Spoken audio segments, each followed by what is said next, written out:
नमस्कार दोस्तों, स्वागत है आपका हमारे YouTube चैनल जीके ट्रैकर पे। देखिए फ्रेंड्स, आज के वीडियो में हम बात करेंगे जो हमारी एक सीरीज है संविधान डिटेल सीरीज, जिसमें हम इंडियन कॉन्स्टिट्यूशन को, भारत की राज्य व्यवस्था को डिटेल में एक एक टॉपिक कर कवर करते हुए चल रहे हैं। आज हमारी ये संविधान की 32वीं क्लास हम यहाँ पर कवर करेंगे और आज के वीडियो में प्रमुख संविधानेतर निकायों के बारे में जानेंगे और भारत में जो वरीयता क्रम है, कई बार पूछा जाता है, आपको 4-5 अधिकारियों के नाम दे देता है, राष्ट्रपति का दे देगा, प्रधानमंत्री का दे देगा, उप प्रधानमंत्री का दे देगा और कहेगा इनमें से कौन वरीयता क्रम में सबसे ऊपर आता है।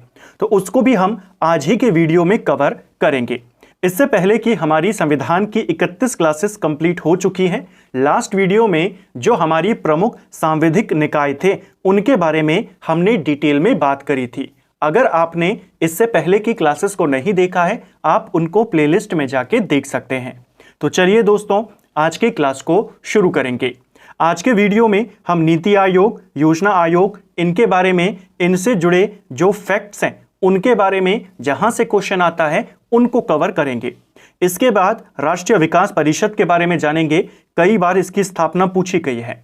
फिर भारत में विधि आयोग के बारे में, उसके बाद कुछ और इंपॉर्टेंट राष्ट्रीय आयोग हैं उनकी स्थापना वर्ष को देखेंगे और एंड में बात करेंगे वरीयता क्रम के बारे में। तो पहला टॉपिक है हमारा नीति आयोग। बिल्कुल टू द पॉइंट नोट्स हैं, शॉर्ट नोट्स हैं और केवल वही चीजें हैं जो आपसे परीक्षा में पूछी जाएंगी। देखिए, नीति आयोग की बात करें, नीति आयोग का फुल फॉर्म आपको पहले पता होना चाहिए। जो इसमें ये नीति है, इसका फुल फॉर्म आता है, इसका फुल फॉर्म है national institution for transforming India. ठीक है, ये इसका पूरा नाम है।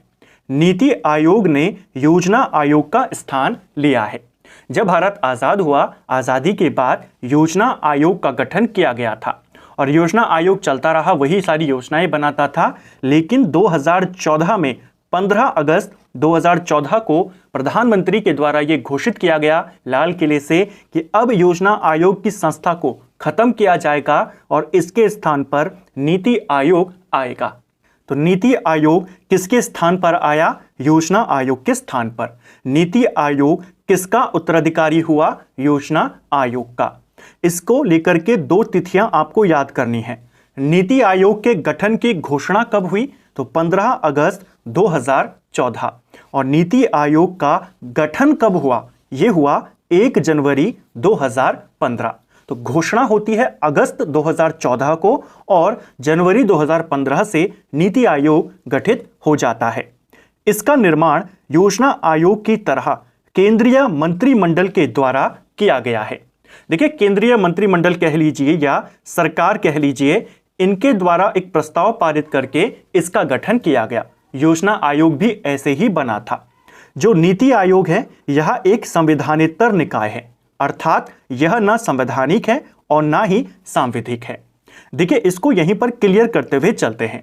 2 तरह की संस्थाएं होती हैं, एक होती हैं आपकी संवैधानिक संस्थाएं और एक होती हैं आपकी संविधानेतर संस्थाएं, जो ये है। ठीक है, संवैधानिक संस्थाएं क्या होती हैं? संवैधानिक संस्थाएं वो संस्थाएं हैं जिनका उल्लेख संविधान में किया गया है, जिनका गठन संविधान के माध्यम से हुआ है, चाहे वो हमारा इलेक्शन कमीशन हो, लोक सेवा आयोग हो, सीएजी हो गया, जो अलग अलग ऐसी संस्थाएं हैं, अधिकारी हैं जिनका उल्लेख संविधान में है। और जिन संस्थाओं का गठन संविधान लागू होने के बाद किया गया, उनको कहा जाता है संविधानेतर निकाय। अब इन संविधानेतर निकायों में से कुछ निकाय ऐसे थे जिनके लिए बाद में संसद के द्वारा एक कानून बना दिया गया, एक अधिनियम पारित कर दिया गया।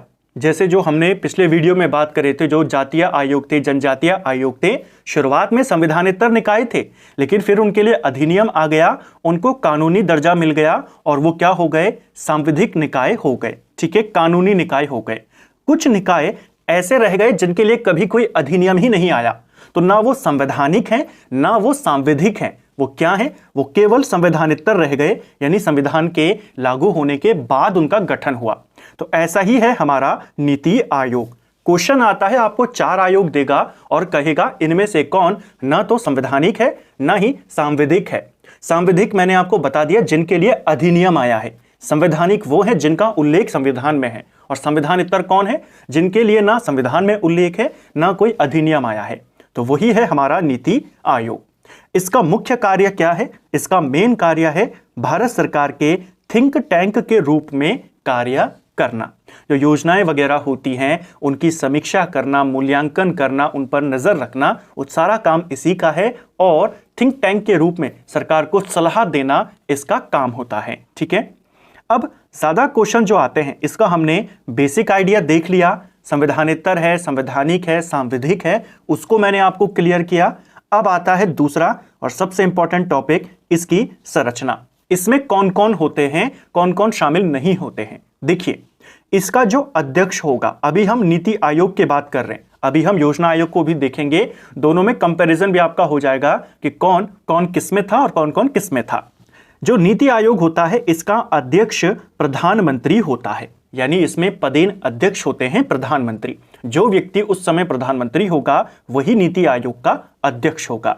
नीति आयोग का पहला अध्यक्ष कौन है? तो नरेंद्र मोदी इसके पहले अध्यक्ष हो जाएंगे, क्योंकि 2015 में बना और उस समय वही पीएम थे। ठीक है, उपाध्यक्ष भी होता है इसमें। नीति आयोग में अध्यक्ष होता है, उपाध्यक्ष होता है। उपाध्यक्ष को प्रधानमंत्री के द्वारा नियुक्त किया जाता है। नीति आयोग का पहला उपाध्यक्ष कौन था, यह क्वेश्चन आता है। प्रधानमंत्री तो आप आसानी से बता देंगे, योजना आयोग में भी प्रधानमंत्री तो आसानी से बता देते थे कि उसमें पहला जो अध्यक्ष थे वो भारत के पहले प्रधानमंत्री जवाहरलाल नेहरू थे। क्वेश्चन आता है योजना आयोग के पहले उपाध्यक्ष कौन थे? वो थे गुलजारी लाल नंदा। इसी प्रकार नीति आयोग के पहले उपाध्यक्ष कौन है? अरविंद पनगड़िया। नीति आयोग की एक गवर्नर काउंसिल होती है, गवर्निंग काउंसिल, और इसमें कौन कौन शामिल होता है? इसमें सभी राज्यों के मुख्यमंत्री होते हैं, और जिन राज्यों में मुख्यमंत्री नहीं है, यानी जो केंद्र शासित प्रदेश हैं, जैसे हमारा लक्षद्वीप हो गया, अभी हमारा जम्मू कश्मीर हो गया, लद्दाख हो गया, वहां के उपराज्यपाल या प्रशासक। ठीक है, और इनकी अध्यक्षता कौन करता है? प्रधानमंत्री। गवर्निंग काउंसिल में पीएम के साथ ये सब होते हैं। ठीक है, अब इसमें कौन कौन सदस्य हैं उसको जान लेते हैं। गवर्निंग काउंसिल वाला तो आपका क्लियर हो गया कि उसमें प्रधानमंत्री और देश के सारे मुख्यमंत्री, उपराज्यपाल, प्रशासक शामिल होते हैं। सदस्य 6 प्रकार के होते हैं।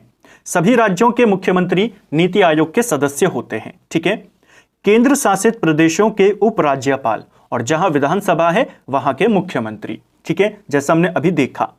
2 इसमें परमानेंट सदस्य, 2 स्थायी सदस्य होते हैं, पूर्णकालिक सदस्य होते हैं इसके अंदर। ठीक है, नीति आयोग में जो ये 2 सदस्य होते हैं, स्थायी या पूर्णकालिक सदस्य इनको कहा जाता है, यह मुख्यतः अर्थशास्त्रियों को इसमें नियुक्त किया जाता है। 2 इसमें अंशकालिक सदस्य होते हैं। क्वेश्चन कैसा बनेगा? क्वेश्चन बनेगा नीति आयोग में पूर्णकालिक सदस्यों की संख्या कितनी है, तब आप कहेंगे 2 है। अंशकालिक सदस्यों की संख्या कितनी है, तो भी आप कहेंगे 2 है। जो अंशकालिक सदस्य होते हैं, जो प्रमुख विश्वविद्यालय होते हैं, शोध संस्थान होते हैं, वहां से व्यक्तियों को चुना जाता है। 2 व्यक्ति होते हैं, प्रधानमंत्री इनको चुनते हैं। पदेन सदस्यों की बात करें तो पदेन सदस्य इसमें प्रधानमंत्री के द्वारा मनोनीत मैक्सिमम 4 कैबिनेट मंत्री होते हैं। यानी नीति आयोग में पीएम के द्वारा कितने मंत्रियों को मनोनीत किया जा सकता है अधिकतम, तब आप कहेंगे 4 मंत्री। और इनके अलावा एक इसमें मुख्य कार्यकारी अधिकारी होता है जिसे हम सीईओ कहते हैं, और इसकी नियुक्ति भी प्रधानमंत्री के द्वारा करी जाती है। जो सीईओ होता है भारत सरकार का जो सचिव होता है, कैबिनेट सचिव, उसके समान होता है, उसके पद के समकक्ष होता है। ठीक है, जो उपाध्यक्ष होता है नीति आयोग का वो कैबिनेट मंत्री के समान होता है। ठीक है, जो पहले सीईओ थे नीति आयोग के, इनका नाम था सिंधु श्री खुल्लर। इनको भी आपने याद करना है। ठीक है, तो ये हमने संरचना को देखी, इसमें कौन कौन शामिल होते हैं। क्वेश्चन आएगा इसमें क्या सभी राज्यों के मुख्यमंत्री हैं, आप कहेंगे हाँ। सदस्यों की संख्या पूछता है, कितने कैबिनेट मंत्री हैं वो पूछता है। इसका कार्य क्या है? नीति आयोग का जो प्रमुख कार्य है, जैसा मैंने आपको कहा, थिंक टैंक के रूप में यह काम करता है। इसके अलावा नीति निर्माण और कार्यक्रम की रूपरेखा को तैयार करना इसी का काम है। सहकारी संघवाद को बढ़ावा देना, यानी राज्यों का भी महत्व हो, केंद्र का महत्व हो, दोनों साथ में मिलकर काम करें, इसी का काम है। अनुवीक्षण यानी निरीक्षण करना और मूल्यांकन करना, और विचार समूह एवं थिंक टैंक के रूप में कार्य करना, ये बातें हैं, ये प्रमुख कार्य हैं नीति आयोग के। कार्य ज्यादा नहीं पूछे जाते नीति आयोग के, वित्त आयोग के ज्यादा पूछे जाते हैं। इसका काम बेसिकली सरकार को योजनाओं के बारे में सलाह देना होता है। ठीक है, ये था आपका नीति आयोग। अब बात करते हैं योजना आयोग की। नीति आयोग से पहले जो संस्था काम कर रही थी उसी का नाम है योजना आयोग, जिसे हम प्लानिंग कमीशन कहते हैं। इसका गठन 15 मार्च 1950 को हुआ था और ये डेट सहित पूछा जाता है। जैसे नीति आयोग की डेट सहित आती है 1 जनवरी 2015, वैसे ही इसका डेट सहित आता है। हालांकि अब ये समाप्त हो चुकी है, फिर भी इसके गठन को लेकर, इसकी संरचना को लेकर क्वेश्चन बनते हैं। इसका गठन भी केंद्रीय मंत्रिमंडल के द्वारा प्रस्ताव पारित करके हुआ था। यह एक संविधानेतर निकाय है और जब यहां पर संविधानेतर लिखा है, ऊपर मैंने आपको क्लियर किया, इसका मतलब क्या हुआ, ना ये संवैधानिक था और ना ये सांविधिक था। सांविधिक का मतलब कानूनी, यानी इसके लिए कोई अधिनियम नहीं आया था। ठीक है, इसकी प्रकृति सलाहकारी थी, यानी केवल सलाह देगा। नीति आयोग भी कैसा है, सलाह देगा। के संथानम ने राष्ट्रीय विकास परिषद को सुपर कैबिनेट कहा था। देखिए, योजना आयोग के द्वारा पंचवर्षीय योजनाओं का डिसाइड किया जाता था, उनका निर्धारण किया जाता था, क्या लक्ष्य होंगे, और उन योजनाओं को, पंचवर्षीय योजनाओं को अंतिम रूप से जो अनुमति प्रदान करता था, पारित करता था, वो थी राष्ट्रीय विकास परिषद। इसके बारे में भी हम अभी आगे बात करेंगे। तो के संथानम के द्वारा राष्ट्रीय विकास परिषद को, जो भारत में अंतिम रूप से पंचवर्षीय योजनाओं को लागू करता था, उनको मंजूरी देता था, इसको इन्होंने सुपर कैबिनेट कहा। ये दोनों आपस में एक साथ जुड़े हुए हैं, इसको ध्यान रखना। अभी हम इसके बारे में भी बात करेंगे। योजना आयोग की संरचना की बात करें, इसमें अध्यक्ष होता था। इसका अध्यक्ष भी भारत का प्रधानमंत्री होता था। तो पहला अध्यक्ष कौन हुआ योजना आयोग का, पंडित जवाहरलाल नेहरू। दूसरा, इसमें भी उपाध्यक्ष होता था, जो इसका कार्यकारी प्रमुख होता था। पदेन अध्यक्ष तो प्रधानमंत्री है, लेकिन जो वास्तविक प्रमुख होता था योजना आयोग का, वो इसका उपाध्यक्ष होता था। ठीक है, योजना आयोग के पहले उपाध्यक्ष कौन थे, तो पहले उपाध्यक्ष थे गुलजारी लाल नंदा। और अब क्योंकि ये खत्म हो चुका है तो इसके अंतिम उपाध्यक्ष भी पूछे जाते हैं। मोंटेक सिंह आलूवालिया इसके आखिरी उपाध्यक्ष थे। ठीक है, अंशकालिक सदस्य, इसमें कुछ केंद्रीय मंत्रियों को चुना जाता है अंशकालिक सदस्यों के तौर पर। जैसे नीति आयोग में 2 सदस्यों को चुना जा रहा था अलग अलग विश्वविद्यालयों से, शोध संस्थानों से, इसमें कुछ केंद्रीय मंत्रियों को, संख्या डिसाइड नहीं है, लेकिन कुछ केंद्रीय मंत्री इसमें सदस्य होते हैं। ठीक है, 4 से 7 पूर्णकालिक सदस्य इसमें होते हैं जो विशेषज्ञ होते हैं। नीति आयोग में कितने हैं पूर्णकालिक और अंशकालिक, दोनों 2-2 हैं। इसमें पूर्णकालिक 4 से 7 के बीच में होते थे। ठीक है, इसमें भी एक सचिव होता था जो कि वरिष्ठ IAS अधिकारी होता था।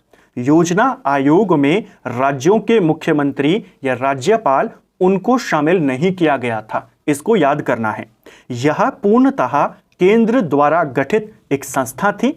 आयोग में राज्यों का किसी भी तरह का कोई भी प्रतिनिधित्व नहीं था। ये सबसे बड़ा डिफरेंस है योजना आयोग और नीति आयोग में। नीति आयोग में मैंने आपको पूरी संरचना बताई कि सभी राज्य के मुख्यमंत्री उसमें शामिल होते हैं। योजना आयोग में मुख्यमंत्री शामिल नहीं होते थे, ये एक केंद्रीय निकाय था। ठीक है, और बाकी हमने डिफरेंस भी देखा कि इसमें पूर्णकालिक 4 से 7 सदस्य होते हैं, नीति आयोग में 2 होते हैं। नीति आयोग में केंद्रीय कैबिनेट मंत्री मैक्सिमम 4 हो सकते हैं, यहां पर उनकी संख्या निश्चित नहीं है। इसका मेन काम क्या था, केंद्र और राज्य सरकारों और योजना आयोग के बीच में सेतु की तरह कार्य करना। जो योजना आयोग होता था, प्लानिंग कमीशन होता था, योजनाएं बनाएगा, यहां पर योजना करना, तो योजनाओं और सरकारों के बीच में एक सेतु का काम करता था, अपनी बातें सरकार तक पहुंचाता था योजना आयोग। अब क्योंकि योजना आयोग में राज्य सरकारों का कोई प्रतिनिधित्व नहीं था, लेकिन योजना निर्माण में राज्य सरकारों का भी प्रतिनिधित्व होना जरूरी है, और इसीलिए एक अलग संस्था बनाई गई जिसका नाम रखा गया राष्ट्रीय विकास परिषद। इसका गठन 6 अगस्त 1952 को किया गया। यह एक संवैधानिक निकाय है, यानी न संवैधानिक है न ही सांविधिक है। ठीक है, इसकी संरचना को देखेंगे तो आपको पता लगेगा कि ये योजना आयोग का एक तरीके से आप पूरा कह सकते हैं। जो योजना आयोग बनाएगा, उनको पारित करने का काम करेगा ये वाली परिषद। इसमें जो अध्यक्ष होता है, इसका अध्यक्ष भी प्रधानमंत्री होता है। इसमें कैबिनेट के सारे मंत्री होते हैं, कैबिनेट मंत्री जितने भी होंगे उस समय वो सब राष्ट्रीय विकास परिषद के सदस्य होते हैं। 1967 से सारे मंत्रियों को इसमें शामिल किया गया। इसमें सभी राज्यों के मुख्यमंत्री भी होते हैं। इसमें सभी केंद्र शासित राज्यों के मुख्यमंत्री, उपराज्यपाल, प्रशासक वो सब होते हैं। नीति आयोग या योजना आयोग, उनके जो सदस्य हैं वो भी इसका सदस्य होता है। और इसका सचिव कौन होता है, ये क्वेश्चन बहुत बार आया है। राष्ट्रीय विकास परिषद का सचिव वही व्यक्ति होता है जो योजना आयोग का उस समय और आज नीति आयोग का सचिव होता है, यानी जो उनका सचिव होता है वही इसका सचिव होता है। तो इसमें सारे सदस्य होते हैं, इसीलिए के संथानम ने इस परिषद को सुपर कैबिनेट कहा था। कैबिनेट में क्या होता है, कैबिनेट में आपके प्रधानमंत्री होते हैं और मंत्री परिषद होती है। इसमें आपका प्रधानमंत्री भी है, सारे कैबिनेट मंत्री भी है, मुख्यमंत्री भी है, राज्यपाल भी है, प्रशासक भी है, योजना आयोग, नीति आयोग के सारे सदस्य भी हैं। तो यह सुपर कैबिनेट कही जाती थी, जिसे के संथानम ने कहा था। इसका मेन काम क्या है, इसका मेन काम राष्ट्रीय योजना की तैयारी के लिए दिशा निर्देश निर्धारित करना, योजना आयोग द्वारा तैयार राष्ट्रीय योजना पर विचार करना और पंचवर्षीय योजना को अंतिम रूप से स्वीकृति प्रदान करना। ये सबसे इंपॉर्टेंट बिंदु है कि पंचवर्षीय, अब तो खत्म कर दी गई है पंचवर्षीय योजनाएं, लेकिन इनको अंतिम रूप से कौन स्वीकृति प्रदान करता था, एनडीसी। जब नेशनल विकास परिषद की बैठक होती थी उसके बाद ही पंचवर्षीय योजना को मंजूरी मिलती थी। एनडीसी की जो आखिरी बैठक होती है वो 2012 में हुई थी, जिसमें 12वीं पंचवर्षीय योजना को मंजूरी दी गई थी। उसके बाद आप जानते हैं योजना आयोग खत्म हो गया। 2017 के बाद पंचवर्षीय योजनाएं भी खत्म हो गई। इसकी बैठक उसके बाद से दोबारा नहीं हुई। 2012 में इसकी अंतिम बैठक होती है। हालांकि जब योजना आयोग को खत्म किया गया तो इसका क्या किया जाए, इसके लिए सरकार के द्वारा 2016 में एक बात कही गई थी कि एनडीसी को अब खत्म कर दिया जाएगा और इसकी जो अधिकार हैं, इसकी जो शक्तियां हैं, इसका जो कार्य है वो नीति आयोग को दिया जाएगा। ये बात 2016 में कही गई थी। हालांकि अभी तक इसको खत्म करने के लिए ना कोई नोटिफिकेशन आया है, ना कोई प्रस्ताव आया है। तो इसकी स्थिति अभी स्पष्ट नहीं है कि ये अभी है या नहीं। खत्म करने की बात हो चुकी थी। फिलहाल आपने सिर्फ इतना याद करना है कि इसे सुपर कैबिनेट कहते हैं। इसका गठन 6 अगस्त 1952 को हुआ। इसमें कौन कौन शामिल हैं और इसका काम क्या क्या है, इन्हीं से आपके क्वेश्चन बनते हैं। ठीक है, ये थी आपकी राष्ट्रीय विकास परिषद। इसके बाद एक छोटा सा टॉपिक है विधि आयोग के बारे में। देखिए, विधि आयोग भारत जब आजाद हुआ उससे पहले से ही भारत में बनने शुरू हो गए थे। तो कब से बनने शुरू हुए, कितने आयोग बने आजादी से पहले और आजादी के बाद विधि आयोग का गठन पहली बार कब किया गया, ये सारे सवाल आते हैं। अब उसको देखेंगे। विधि आयोग एक गैर वैधानिक कार्यकारी निकाय है, यानी ये सांविधिक निकाय नहीं है और न ये संवैधानिक है।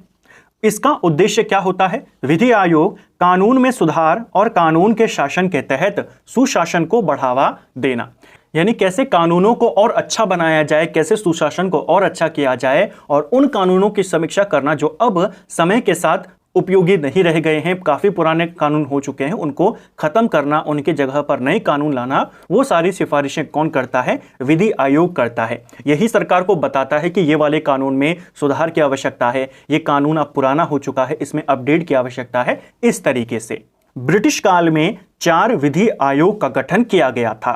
तो पहला विधि आयोग कब बना, दूसरा कब बना, ऐसा क्वेश्चन आता है। ठीक है, तो अंग्रेजों के समय में 4 विधि आयोग बने थे। कौन कौन से? एक था प्रथम विधि आयोग जो 1834 में बना और इसी का अध्यक्ष था मैकाले। आप जानते हैं जो 1833 का अधिनियम था उसमें यह प्रावधान किया गया था कि एक विधि सदस्य की नियुक्ति की जाएगी और इसी विधि सदस्य के नेतृत्व में एक विधि आयोग बनाया गया था 1834 में। और वह विधि सदस्य कौन था? मैकाले। और इस विधि आयोग का अध्यक्ष भी कौन था? मैकाले। ठीक है, इसके बाद दूसरा विधि आयोग ये 1853 में बनाया गया।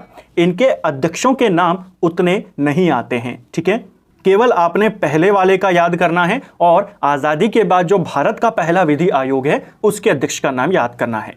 इसके बाद तीसरा विधि आयोग 1861 में बनाया और चौथा विधि आयोग 1879 में बनाया गया था। तो तो ये 4 विधि आयोग हैं जो ब्रिटिश काल में बने थे। ठीक है, आज़ादी के बाद पहली बार जो विधि आयोग बना वो बना था 1955 में, और इसके अध्यक्ष कौन थे? MC सीतलवाड़। तो MC सीतलवाड़ भारत में जो पहला विधि आयोग बना आज़ादी के बाद। 2 क्वेश्चन आते हैं, जैसे मैंने कहा कि भारत में प्रथम विधि आयोग कब बना। अगर सिर्फ इतना आएगा तब आप 1834 पे करेंगे मैकाले। आज़ादी के बाद पहली बार कब बना, तब आप 1955 कहेंगे। MC सीतलवाड़ इसके अध्यक्ष थे। MC सीतलवाड़ को लेकर के एक फैक्ट और याद करना, आपको पूछा जाता है भारत का पहला अटॉर्नी जनरल कौन था, और अटॉर्नी जनरल के पद पर, महान्यायवादी के पद पर सबसे लंबे समय तक रहने वाला व्यक्ति भी कौन था? तो दोनों का आंसर होगा MC सीतलवाड़। ये भारत के पहले महान्यायवादी भी थे। ठीक है, तो ये हमने विधि आयोग के बारे में। ज़्यादा नहीं बनता है विधि आयोग, जैसे मैंने कहा आज़ादी से पहले कौन कौन से थे? 4 थे, हमने उनके वर्ष देखे, और आज़ादी के बाद पहली बार कब बना केवल वो पूछा जाता है। इन आयोगों के अलावा पिछले 3 वीडियोस में, इस वीडियो को मिलाकर हमने प्रमुख आयोग संस्थाएं उनके बारे में जाना। कुछ संवैधानिक थी, कुछ सांविधिक थी, और कुछ हमारी संवैधानितर थी। कुछ और ऐसे राष्ट्रीय आयोग हैं जिनके वर्ष आपसे पूछे जाते हैं, जैसे जनगणना आयोग, इसका गठन कब किया गया? 1964 में किया गया। कर्मचारी चयन आयोग होगा यहाँ पर, कर्मचारी चयन आयोग 1976 में बना था। राष्ट्रीय किसान आयोग बहुत बार आया है, 1976 में बना।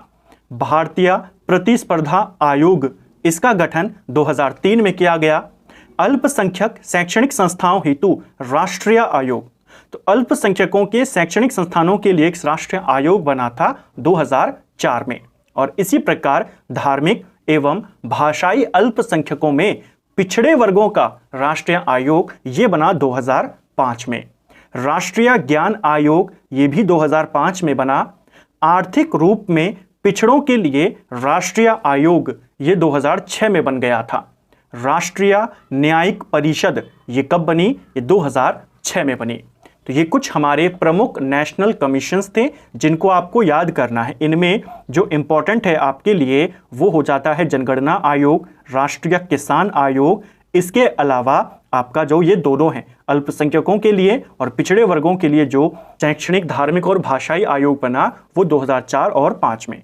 फिर उसके बाद आपका ये वाला इंपॉर्टेंट हो जाता है। ठीक है, तो हमने 4 टॉपिक्स को कवर कर लिया। पहले नीति आयोग जाना, फिर योजना आयोग जाना, राष्ट्रीय विकास परिषद को देखा, विधि आयोग को देखा और प्रमुख आयोगों को देखा।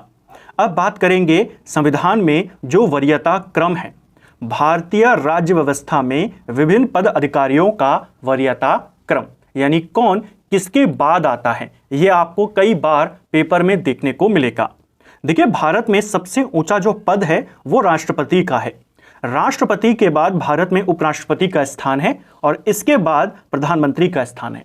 टॉप 3 में कोई अंतर नहीं है, टॉप 3 में कोई कंफ्यूजन भी नहीं है, राष्ट्रपति, उपराष्ट्रपति और प्रधानमंत्री। प्रश्न आते हैं इसके बाद से। राज्यपालों का जो स्थान है हमारे संविधान में वो 4थे नंबर पर आते हैं वरीयता क्रम में, यानी राज्यपालों के बाद जो अपने राज्यों में हम बात कर रहे हैं, क्योंकि ये अलग अलग तरीके से दिए गए हैं। अगर कोई राज्यपाल अपने राज्य में है और वहां पर ये सारे अधिकारी एक साथ आ जाते हैं तो वो राज्यपाल, इनके बाद उसका स्थान आएगा 4थे नंबर पर, वो बैठेगा। इस तरीके से आप मान लीजिए। और जो दूसरे राज्यों के राज्यपाल आए होंगे उस राज्य में, उनके लिए क्या होगा, वो माने जाएंगे नंबर 8 पर, क्योंकि वहां पर भी राज्यपाल हैं लेकिन अपने राज्य के बाहर उनकी क्या स्थिति है। ठीक है, तो राज्यपाल भारत में 4थे नंबर पे आता है अपने राज्य के अंदर, यानी अपने घर में।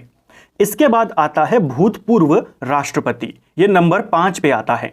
और भूतपूर्व राष्ट्रपति के साथ वर्तमान उप प्रधानमंत्री आता है, यानी ये दोनों पद की एक दूसरे के समकक्ष हैं, दोनों बराबर माने गए हैं कि पुराना राष्ट्रपति और आज का उप प्रधानमंत्री दोनों कैसे माने गए हैं, समान। हालांकि पूर्व राष्ट्रपति को थोड़ा सा ऊपर रखा गया है और इसी का सेकंड पार्ट है उप प्रधानमंत्री। इसको याद करना है, ये क्रम पूछा जाता है।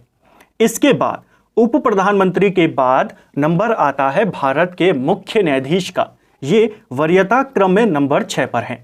इनको इस तरीके से याद कर लीजिए कि एक लाइन है, उसमें कौन कहां पर बैठेगा। तो तो सबसे आगे राष्ट्रपति बैठेंगे, उनके बाद भारत का उपराष्ट्रपति बैठेगा, फिर प्रधानमंत्री बैठेगा, उसके बाद राज्यों के राज्यपाल बैठेंगे, जिस राज्य में वो कार्यक्रम हो रहा है उस राज्य का। ठीक है, इस तरीके से समझते हुए चले। उसके बाद भूतपूर्व राष्ट्रपति और उन्हीं के बगल में बैठेंगे उस समय के उप प्रधानमंत्री, और इनके बाद गद्दी पर कौन बैठेंगे वहां पर, इनके बाद किसका क्रम है, मुख्य न्यायाधीश का, और उन्हीं के साथ होंगे लोकसभा का अध्यक्ष। तो जो भारत का मुख्य न्यायाधीश है किसके समान माना गया है, लोकसभा अध्यक्ष। उसके बाद नंबर 7 पर सारे कैबिनेट मंत्री आते हैं। संसद में जो विपक्ष का नेता होता है, संसद में बात हो रही है, चाहे वो लोकसभा हो चाहे वो राज्यसभा हो, राज्यों के मुख्यमंत्री अपने अपने राज्यों में, पूर्व प्रधानमंत्री 7वें नंबर पे आता है, ठीक है, जबकि पूर्व राष्ट्रपति 5वें नंबर पर है, और योजना आयोग का उपाध्यक्ष, ये सब बराबर होते हैं। ठीक है, यानी कोई कार्यक्रम है उत्तराखंड में हो रहा है, तो उस समय सारे कैबिनेट मंत्री, संसद में विपक्ष के नेता और उत्तराखंड का मुख्यमंत्री बराबर माने जाएंगे, बराबर पद उनका होगा। उस समय एक दूसरे के वो समकक्ष होंगे, उनको मतलब समान दर्जा होगा। साथ में पूर्व प्रधानमंत्री, योजना आयोग का उपाध्यक्ष, ये सारे एक साथ हैं। ठीक है, इसी में 7 क का पाठ जोड़ा गया है, वो है भारत रत्न से सम्मानित व्यक्ति। जिस व्यक्ति को भारत रत्न से सम्मानित किया गया है वो भी इन्हीं लोगों के साथ माना जाएगा, यानी इन्हीं के समान दर्जा प्राप्त है। ठीक है, फिर आता है 8वां क्रमांक। इसमें भारत में स्थित विदेशों के राजदूत और उच्चायुक्त, दूसरे देशों के जो राजदूत भारत में होते हैं, जो हाई कमिश्नर्स होते हैं, उनको 8वें नंबर पर माना गया है। ठीक है, और राज्यों के मुख्यमंत्री और राज्यपाल। अब यहां पर भी आ गया मुख्यमंत्री राज्यपाल, मतलब राज्य के बाहर।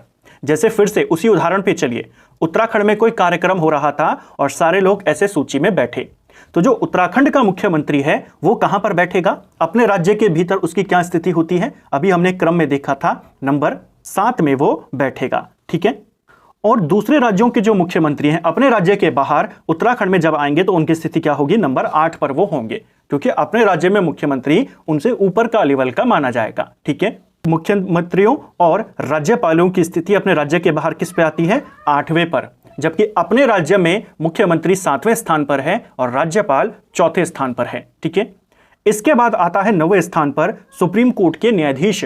मुख्य न्यायाधीश तो हो गया, ये है सुप्रीम कोर्ट के जो दूसरे जजेस हैं वो हाई कमिश्नर्स के बाद आते हैं। किस नंबर पर, नंबर 8 पर। आपको इनका क्रम लगाने को आता है कि कौन ऊपर है, कौन नीचे है, कौन किस क्रम पर है। और इसी 9 के साथ, यानी सुप्रीम कोर्ट के जजेस के साथ समान दर्जा प्राप्त है भारत के मुख्य निर्वाचन आयुक्त को। जो चीफ इलेक्शन कमिश्नर होते हैं उनको किसके समान दर्जा है, भारत के न्यायाधीशों के समान, जो सुप्रीम कोर्ट के हैं। साथ में सीएजी, लोक सेवा आयोग के अध्यक्ष, वो भी इसी में आते हैं, नंबर 9 क के अंदर। फिर आता है नंबर 10। इसमें राज्यसभा के उपसभापति, इनके समकक्ष जो हैं लोकसभा के उपाध्यक्ष, केंद्र के राज्य मंत्री नंबर 10 पे आते हैं। राज्यों में अगर कोई उप मुख्यमंत्री है तो वो यहां पर आएगा, और योजना आयोग के जो सदस्य हैं वो भी नंबर 10 पर आएंगे। इसके बाद नंबर 11 पर भारत के महान्यायवादी, उपराज्यपाल, मंत्रिमंडल के सचिव आते हैं। राज्यपाल नंबर 4 पर हैं, लेकिन उपराज्यपाल नंबर 11 पर हैं। ठीक है, जिसमें आपके प्रशासक जहां पर है वो भी शामिल हो गए। और फिर नंबर 12 है, 12 तक ही वरीयता क्रम माना गया है। 12वें नंबर पर सेनाओं के प्रमुख आते हैं, जैसे थल सेना के जनरल होंगे और इनके समकक्ष जो वायुसेना का उस समय प्रमुख है और जो नौसेना का प्रमुख है, तो वो इसमें आते हैं 12वें नंबर पर।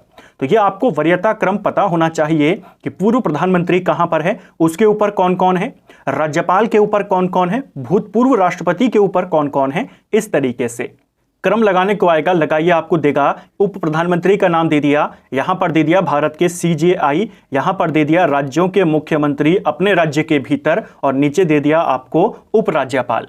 तो सबसे ऊपर इनमें कौन हो जाएगा, सबसे ऊपर हो जाएगा उप प्रधानमंत्री, और सबसे नीचे कौन हो जाएगा, भारत में उप राज्यपाल। ठीक है, तो ये वरीयता क्रम है, इसको आपने 1-2 बार आप समझेंगे, इसको पदों के अनुसार लिखेंगे, आपको आसानी से याद हो जाएगा।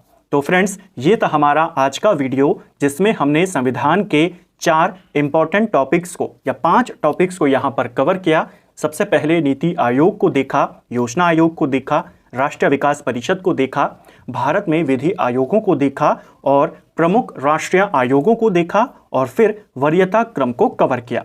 संविधान की 32 क्लासेस आपकी हो चुकी हैं। 3 क्लासेस आपकी और आनी है, जिसमें एक क्लास में हम भारत में जो व्यवस्था है चुनाव की उसके बारे में बात करेंगे कि कौन कौन से राष्ट्रीय दल हैं, फिर कैसे उनको दर्जा मिलता है राष्ट्रीय दल का, क्या प्रोसेस है चुनाव की, कितने प्रकार के चुनाव होते हैं, कौन कौन से इलेक्शंस होते हैं, किस पार्टी की स्थापना कब हुई, जो सारा बेसिक आइडिया आपको पूछा जाता है। उसके बाद अगले वीडियो में प्रमुख संवैधानिक संशोधनों के बारे में बात करेंगे और फिर एक लास्ट वीडियो होगा जिसमें हम संविधान के प्रमुख अनुच्छेदों को एक साथ कवर कर जाएंगे। केवल ये 3 क्लासेस आपकी बची हैं। उम्मीद करता हूं आपने अभी तक इसकी पिछली सारी क्लासेस को देखा होगा। इन 3 क्लासेस के बाद आपका संविधान कंप्लीट हो जाएगा। हालांकि 2 एक्स्ट्रा क्लासेस इसकी और आएंगी। एक क्लास में हम भारत के प्रतीक चिन्हों को कवर करेंगे और एक क्लास के अंदर जो प्रमुख वाद विवाद हुए हैं सुप्रीम कोर्ट के अंदर, चाहे वो केशवानंद भारती केस हो, चाहे वो गोलकनाथ केस हो, अलग अलग जो केसेस हैं उनके जो क्वेश्चन आते हैं उनको हम एक सिंगल वीडियो में कर जाएंगे। लेकिन संविधान आपका अगली 3 क्लासेस में कंप्लीट हो जाएगा। उम्मीद करता हूं आपको आज का वीडियो पसंद आया होगा। अगर आपको ये वीडियो पसंद आई है तो वीडियो को लाइक करें, चैनल पर नए हैं तो सब्सक्राइब करें, अपने दोस्तों के साथ शेयर करें। वीडियो आपको कैसा लगा कमेंट बॉक्स में हमें ज़रूर बताएं। Thank you friends.